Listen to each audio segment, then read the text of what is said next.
15 साल से 18 साल की आयु के बीच के जो बच्चे हैं, 3 जनवरी को सोमवार के दिन से इसकी शुरुआत की जाएगी।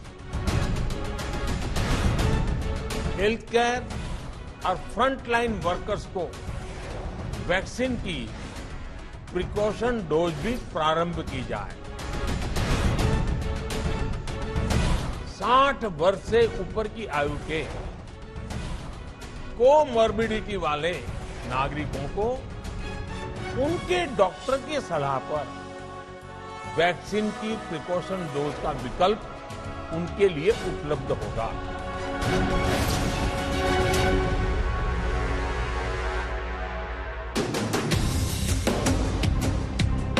कोरोना से देश की रक्षा करने वाले हेल्थ वर्कर्स और फ्रंटलाइन वर्कर्स के लिए बूस्टर डोज और देश का भविष्य बनाने वाले बच्चों के लिए टीकाकरण अभियान। कोरोना की तीसरी लहर से रक्षा के लिए किलेबंदी के ये 2 अहम द्वार हैं। जहां भारत में सोमवार से 15 से 18 साल के बच्चों को टीका लगना शुरू हो रहा है। इस उम्र के 10 करोड़ बच्चे हमारे देश में हैं, जिन्हें जल्द से जल्द वैक्सीन की पहली डोज लगाने का अभियान छिड़ रहा है। बच्चों को वैक्सीन की जरूरत क्यों और कितनी है, यह हम अपने इसी कार्यक्रम में आपको आगे बताने वाले हैं। लेकिन पहले अगर आपने अब तक अपने बच्चों का रजिस्ट्रेशन कोविन प्लेटफॉर्म पर नहीं कराया है तो ये जानकारी नोट कर लीजिए। अगर मान लीजिए किसी परिवार में पति पत्नी का रजिस्ट्रेशन हो चुका है, उन्होंने जैब्स ले चुके हैं और उनको अगर जोड़ना है अपने बच्चों को तो कोई उसमें समस्या नहीं है। तो 4 तक चाहे कोई भी उनको बच्चों को जोड़ सकता है। और अगर मान लीजिए पहले से 4 सदस्य पूरे हो चुके हैं तो एक नए मोबाइल फोन पर बच्चे भी जोड़ सकते हैं, इसमें कोई समस्या नहीं है। तो या तो पहले से अगर वैकेंसी है 4 में से कमी है उसमें जोड़ लें, या फिर नया मोबाइल नंबर लेके नए तरीके से रजिस्ट्रेशन करवा लें। दोनों ही चीजें मान्य हैं। बच्चों के बाद सुरक्षा की जरूरत देश के हेल्थ वर्कर, कोरोना से लड़ने में आगे आकर जुटने वाले फ्रंटलाइन वर्कर और बुजुर्गों को है, जिन्हें प्रिकॉशन डोज 10 जनवरी से दी जाएगी। प्रिकॉशन लेना सलाह योग्य है।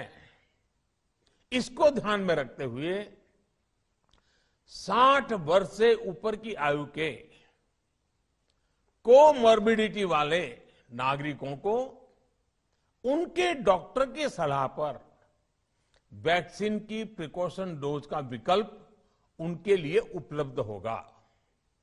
ये भी 10 जनवरी से प्रारंभ होगा। कुछ लोगों के मन में सवाल है कि क्या अब नए साल में जो बूस्टर डोज लगनी है उसे जो चाहे वो अपनी मर्जी से लगवा सकते हैं। जवाब है नहीं। जिस व्यक्ति को जो वैक्सीन की पहली 2 डोज लगी होगी उसी वैक्सीन की तीसरी डोज प्रिकॉशन डोज के रूप में लगेगी। अब तक यही जानकारी है।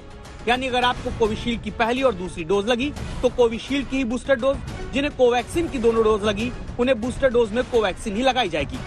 हालांकि दुनिया के कुछ एक्सपर्ट्स का मानना रहा कि तीसरी डोज को पहली 2 डोज से अलग किया जा सकता है। भारत में सरकार की तरफ से अभी मिक्स वैक्सीन के बारे में कोई बात खुलकर सामने नहीं आई है। एक्सपर्ट का क्या कहना है, ये सुनिए। आइडियली बूस्टर का मतलब होता है उसी इम्यूनिटी को बूस्ट करना, ठीक है, जो एग्जिस्टिंग है।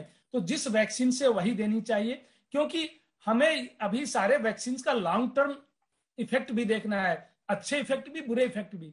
अगर हम मिक्स करते रहेंगे तो किसी की कोई जवाबदेही नहीं रहेगी अगर कोई बैड इफेक्ट आता है तो।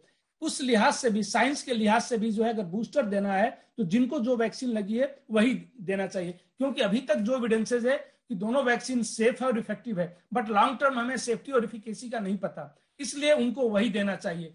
क्रॉस करने की जो है कोई जरूरत नहीं है, क्योंकि फिर जो है अकाउंटेबिलिटी खत्म हो जाती है और वह साइंस के लिए अच्छा नहीं है। सवाल है कि जो ना बच्चे में आते हैं, ना हेल्थ केयर वर्कर में, ना बुजुर्गों में, ऐसे देश के करोड़ों लोगों को अभी बूस्टर डोज नहीं लग रही, तो क्या वो सुरक्षित हैं? भारत में साल के अंत तक के आंकड़े बताते हैं कि 144 करोड़ वैक्सीन की डोज लगाई जा चुकी है। देश में 60 करोड़ से ज्यादा नागरिकों को वैक्सीन की 2 डोज लग चुकी हैं, जबकि 85 करोड़ लोगों को कम से कम 1 डोज लगाई गई। क्या जिन्हें बूस्टर डोज अभी नहीं लग रही, ओमिक्रॉन से उन्हें बड़ा खतरा नहीं है? ग्लोबल एविडेंस अब आया, वो ये आया कि जिनको एक बार कोविड हो गया, जो अनफॉर्चुनेट थे उनकी तो डेथ होगी, लेकिन जो रिकवर्ड है वो बेस्ट प्रोटेक्टेड पर्सन है। इस समय अगर धरती पे सबसे ज्यादा कहा जाए कि किसको प्रोटेक्शन है तो वह है।